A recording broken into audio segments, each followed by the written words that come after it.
Hello everyone, I'm Brian. Today I'm reacting to what is Bodhisattva, I believe, and what is Bodhicitta with subtitles. Sorry, I've heard him say, I believe Bodhicitta before. I'm sure I'm mispronouncing these. I'm trying my best. Maybe I've heard him say Bodhisattva before. I'm not sure. Less on that one for sure, more on the Bodhicitta. So anyways, let's find out. Bodhisattva is the being who has bodhicitta.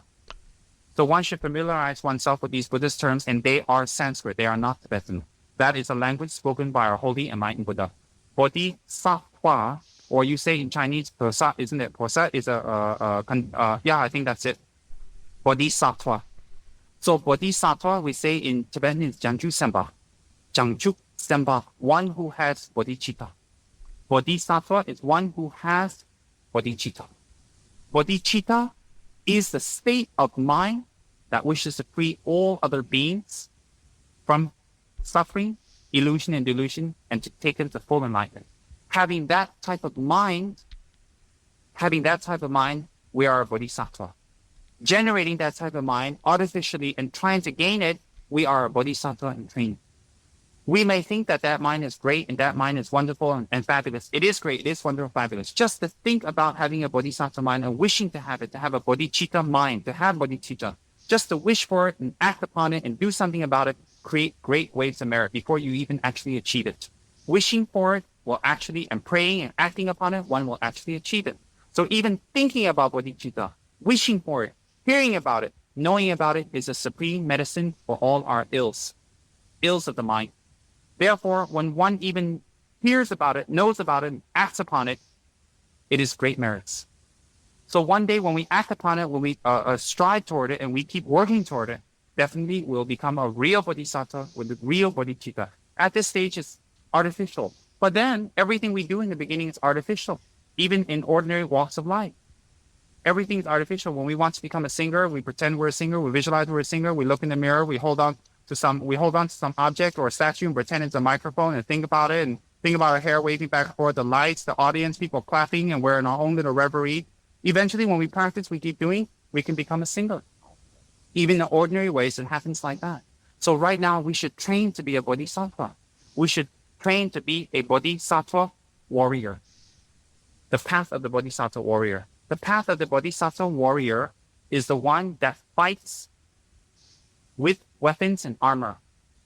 The armor of patience, the armor of diligence, the armor of enthusiasm, the six paramitas, with the weapon of wisdom, mental stabilization, insight. And the enemy we're fighting are the three delusions, the greatest enemies that will ever manifest in the world, the greatest. So the path of a bodhisattva warrior is a supreme warrior. It's the best. And one should take bodhicitta or the enlightened mind as the highest path, is the supreme path, is the one thing that you must gain. You must gain. So every single meditational practice, every single offering, everything that you do should be based on the wish to achieve bodhicitta.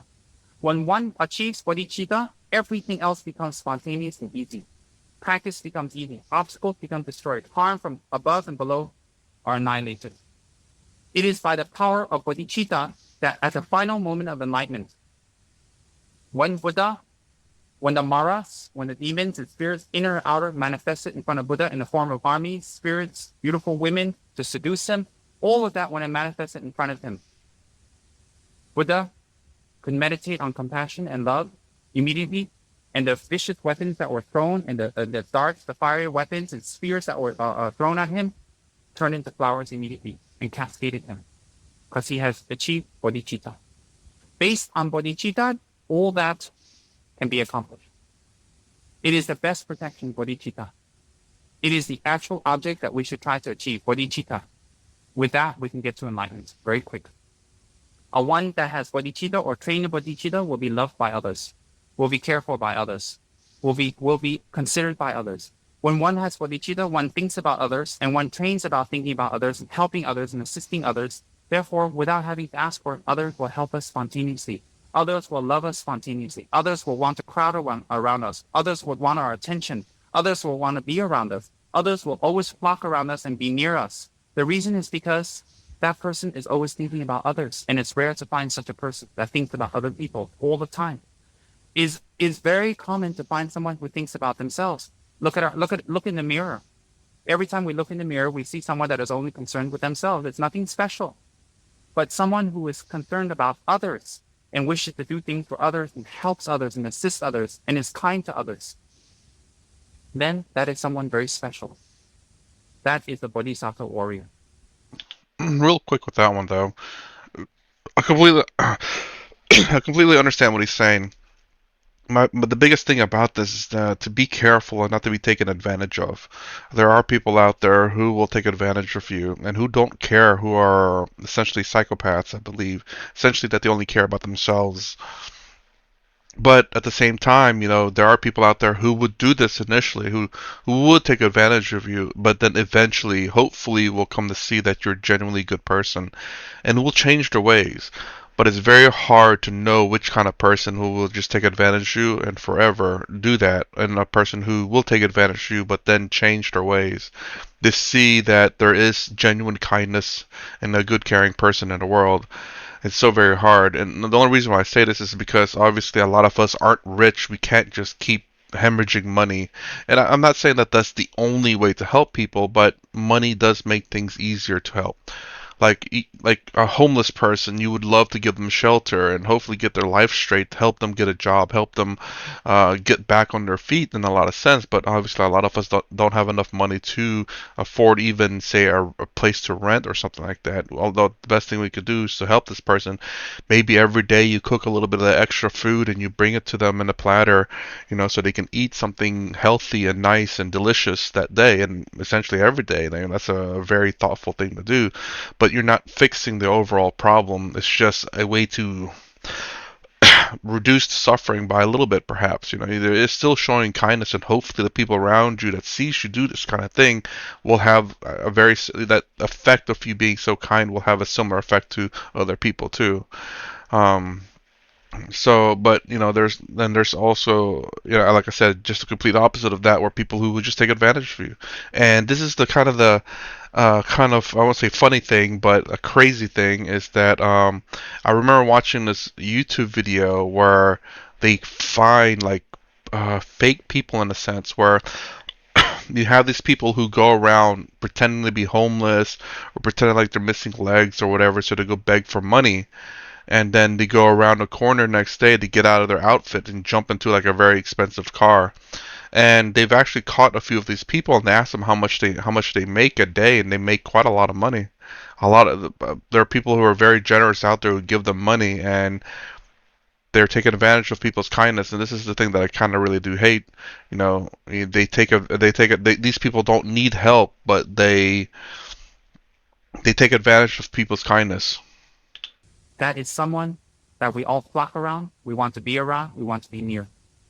Because we know that that person's motivation is excellent, we know that person's motivation is pure, and we know that that person is striving to do their practices for us to become an enlightened being, in fact, for us, not even for themselves, not even just to get out of samsara, but in fact to get out for us. That is the Bodhisattva warrior. That is a state of mind that we should try to achieve. And for that reason, we should make offerings. For that reason, we should do meditations. For that reason, we should do Dharma, read Dharma. For that reason, we should make mandala offerings. For that reason, we should, recite mantras and do meditations on deity. For that reason, we should serve our gurus with our body, speech, and mind, outer and inner. For that reason, we should follow the Dharma. No other reason. So therefore, Dharma practice should equal getting closer to achieving Bodhicitta or becoming a Bodhisattva, which will lead to Buddhahood. That is the purpose of practicing Buddhism. That is the purpose of practicing Dharma. That is the purpose of engaging in Dharma, doing any Dharma actions. That is the purpose, the sole purpose, and the only purpose. Any other purpose besides that is not Dharma practice. It is a show. It will, in fact, become an obstacle to your Dharma practice in increasing your delusions. How, if you set up an altar to show off to your friends, you're increasing your attachment, your delusions, your desire. So even setting up an altar becomes a negative act. So one should set up an altar and try to cultivate a positive act. One should try to do that. So if one does prostration so that one can get skinny and lose weight, that's not a Dharma practice.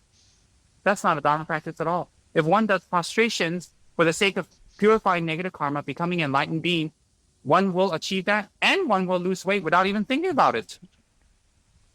One will automatically gain those without thinking about it. Real quick here, actually, rewind that. So it says one should. So if one does prostration so that one can get skin and lose weight, that's not dharma practice. That is not a dharma practice at all. If one does prostration for the sake of purifying negative karma, becoming an enlightened being, one will achieve that. But isn't to me that seems very similar, as in like you're doing this to obtain something, to gain something. Well, and the first one was to get skinny and lose weight. The second one is to purify negative karma and to become an enlightened being. I mean, isn't that's kind of seems counterintuitive to me? You're doing something to what do you call gain. Not you're doing something to gain something. Am I wrong? I get that you do. It's really weird. You don't want to do things because you want to become an enlightened being. It's kind of an attachment thing, is it not? You're doing something to receive something. I'm praying so I can become enlightened. I'm doing prostrations to become an enlightened being. I am making offerings to become an enlightened being. It's like you should be doing these things not because you want to become an enlightened being, because it is your duty, and that's all, right? Becoming an enlightened being, one will achieve that and one will lose weight without even thinking about it. One will automatically gain those without thinking about it. So one should not be tricky with the Buddhas and think, okay, I'm doing this for enlightenment. In the back of our mind, I'm getting skinny. I'm getting skinny. No, don't even trick the Buddhas. Oh, They're not stupid, you know. So make sure one's motivation is pure and not to have side okay. motivations on the back, thinking, oh, it's in the back of my brain where no one knows where it is. Don't think Buddha and your gurus are so stupid. If they're so stupid, you'd be on the altar, they'd pray to you. They're not stupid. They have omniscience. Definitely. So I know those. I know from morning to night our motivations. Most of us, negative thoughts and unhappy thoughts and these kind of frustrated thoughts come easily and come down to us like monsoon during the like monsoon rain during rainy season. It's like rain during the monsoon. Just spontaneously comes by habit without even helping it, without even thinking about it. All these negative thoughts come. That is habit. That is conditioning from hundreds and hundreds of years. How many lifetimes have we done that negative action?